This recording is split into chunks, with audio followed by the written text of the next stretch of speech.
ओम शांति। आपका दिन शुभ हो, अच्छे अच्छे कर्म करें, अच्छा अच्छा फल मिले, आप जीवन में आपको बहुत ज़्यादा खुशियाँ मिले, सफलता मिले और आप जो इच्छा करें वो सारी पूरी हो जाए। यही मेरी शुभ भावना और शुभकामना है। जितने भी मेरे व्यूवर्स हैं उन सबको मेरा नमस्कार, ओम शांति। और आज इस वीडियो में हम बात करेंगे कि ईश्वर किस आधार पर आपकी शादी तय करता है। क्या ये शादी पहले से तय होता है या हम अपनी चॉइस से अपना साथी बनाते हैं, अपना प्रारब्ध साथी अपनी चॉइस से बनाते हैं, ऐसा होता है? क्या आधार क्या है? देखिए, सोसाइटी के नॉर्म्स में तो आज भी आधार वही है जो बरसों से चला आ रहा है कि लड़का की इनकम अच्छी होनी चाहिए, लड़का अच्छा कमाने वाला होना चाहिए और लड़की सुंदर होनी चाहिए। ये सब क्राइटेरिया है जिसको हम लोग तय करते हैं। अगर कोई इंसान गरीब है या उसकी जॉब नहीं लगी है तो उसके लिए रिश्ते नहीं जाते हैं, इस समाज में ये है। लेकिन अगर उसकी शादी बिना जॉब की लिखी है तो हो जाएगी। क्यों लिखी है और ये किसने लिख दी है कि हो जाएगी? लोग तो समझते हैं ना कि बिना पैसे का तो कुछ भी नहीं होता। एक मेरे व्यूअर्स ने बहुत पहले मुझ पर कमेंट किया था कि मैडम आप तो बताते हो कि सब कुछ पहले से तय है और जिसकी जॉब भी नहीं लगती उसकी भी शादी हो जाती है क्योंकि वो नसीब के आधार पे होता है। ठीक है, लेकिन मैं तो देखता हूँ कि जिसके पास पैसा होता है वो शादी नहीं भी करना चाहता है ना, तो उसके लिए लड़कियों की लाइन लगी रहती है। बात भी सही है। सोसाइटी जो हाईएस्ट पोस्ट पे है या कोई आईएएस बन गया है तो उसके पास भी लाइन लगी हुई होती है। पर आप देखना, होता उसी से है जिससे होना होता है, भले ही वो लंबी लाइन हो और वहां बस रिजेक्शन ही मिलता है। भले वो हाई पोस्ट पे हो पर जिस पोस्ट वाली लड़की से उसको शादी करनी है ना, उसकी जिंदगी में वो आ ही जाती है। भले ही डॉक्टर्स की लाइन लगी आईएएस के लिए, लेकिन आईएएस को अपने फील्ड की ही करनी है तो प्रशासनिक सेवा वाले को तो प्रशासनिक सेवा वाला ही मिलता है उसको, क्योंकि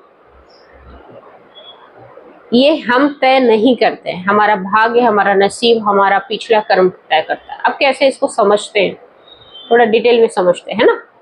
देखिए, हम रोज सुबह कितने लोगों से मिलते हैं, अनगिनत।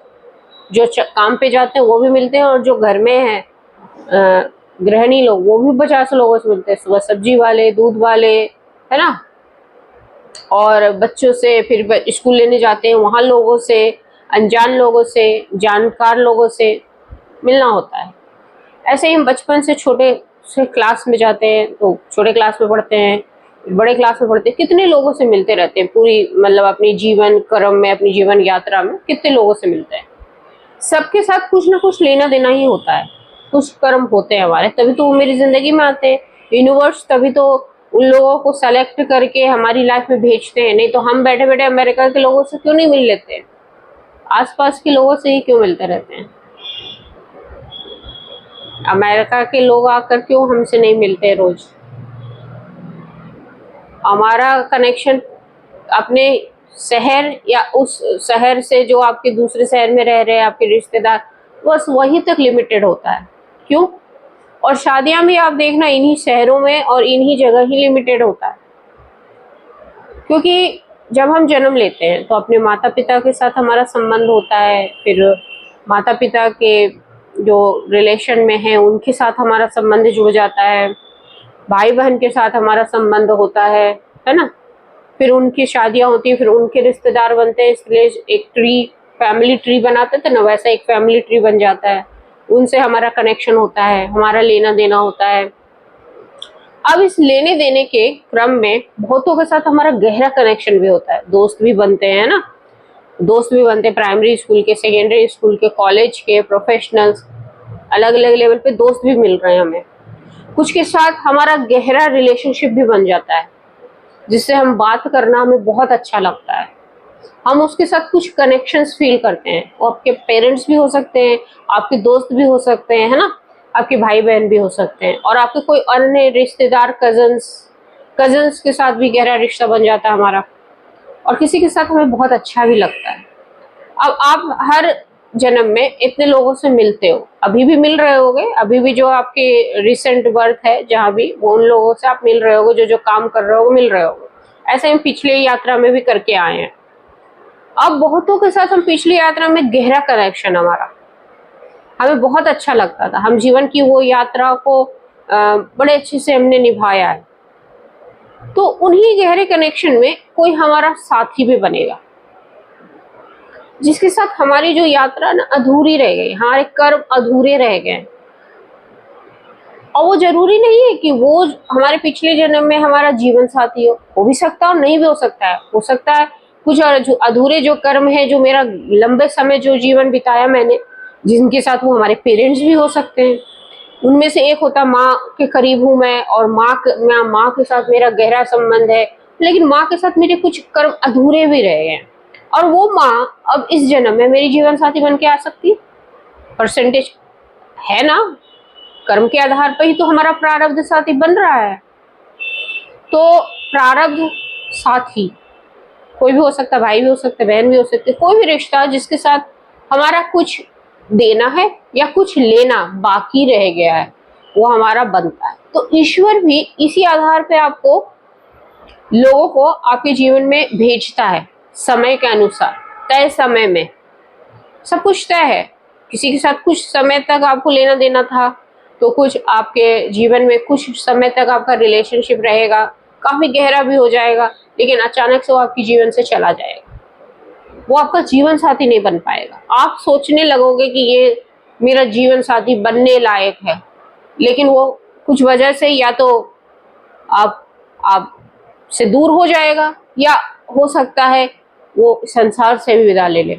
ऐसे बहुतों के साथ जीवन में अनुभव है कि मेरा बहुत गहरा रिश्ता था, लेकिन वो बिछड़ गया, है ना, या वो हमसे दूर चला गया, या मुझे धोखा दे दिया। ठीक है, तीनों ऑप्शंस हो सकते हैं, है ना। तो जब हम वो हुआ, बिछड़ गया, लेकिन उससे भी हमने एक बार मन में सोच लिया था कि ये मेरा जीवन साथी बन सकता है, लेकिन फिर वो बिछड़ गया और हम टूट गए, हम परेशान हो गए, हम समझ में नहीं आया मुझे हुआ क्या मेरे साथ, दुखी रहने लगे। फिर हम किसी के साथ मिले, फिर हमने कनेक्शन फील किया, फिर कुछ ऐसा कनेक्शन हमने बॉन्ड फील किया जो वो सेपरेशन के लायक नहीं था। वो हम किसी की बुराई नहीं सुन सकते, वो मेरी बुराई नहीं सुन सकता। गहरा कनेक्शन फील किया, आत्मिक कनेक्शन फील किया, बाहरी सुंदरता से कोई लेना देना नहीं। तो वो प्रारब्ध साथी फील हुआ, रिश्ता भी आया, या अरेंज मैरिजेस हुए, अलग लोगों से मिले, उसके साथ फील किया, या कोई हम रिलेशनशिप में गए उसके साथ फील किया। तब फिर हमने जीवन साथी के बारे में सोचा। अब जिससे बनना है, जिससे स्ट्रांग है, जिससे काफी कनेक्टेड हो, जो पहले से तय है प्रारब्ध, ईश्वर घुमा फिरा के आपकी शादी करवा देगा। नियति के अनुसार आप उससे 7 फेरों में बंध जाओगे, 7 वचनों में आप उससे बंध जाओगे। तो इस तरह से आपकी शादी पहले से तय होती है। और ईश्वर इसी कर्म के आधार पे किसके साथ आपका गहरा है, बहुत लोगों से मिलते हैं, कुछ के साथ कम समय के लिए होता है, कुछ के साथ थोड़े समय का सुख मिलता है, कुछ के साथ लंबे समय का दुख भी मिलता है। दुख मतलब वो हमसे धोखा देता है, या हमें किसी भी तरीके से हमारे हृदय में एक आघात पहुंचाता है, क्योंकि कहीं ना कहीं हम उसको दुख दिए हुए होते हैं उस पिछले जन्म में।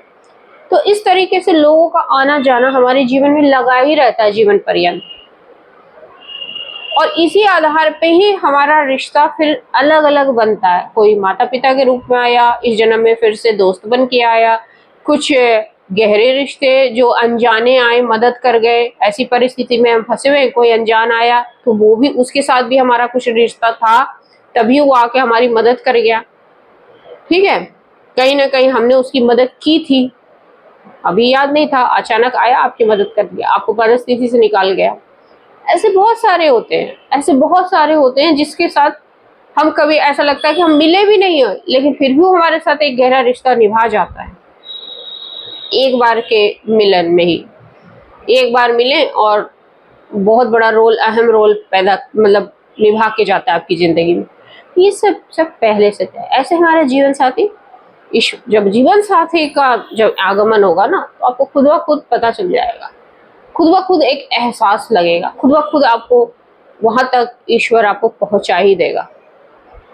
आपको अच्छा फील होगा, आप अलग अनुभव करोगे, कनेक्शन फील करोगे जिसको हम बोलते हैं। ठीक है, तो पता चल गया आपको कि किस आधार पे करता है। सारा खेल कर्म का है। इसलिए मैं हमेशा अपनी वीडियो में कहती हूँ, कर्म अच्छे करो, अच्छे करो, अच्छे करो। हर किसी के साथ मिलो, व्यवहार आपका उत्तम होना चाहिए। हर किसी के साथ मिलो, मुस्कुरा के बोलो, क्योंकि ईश्वर ने खजाना दे रखा है आपको स्माइल वाला।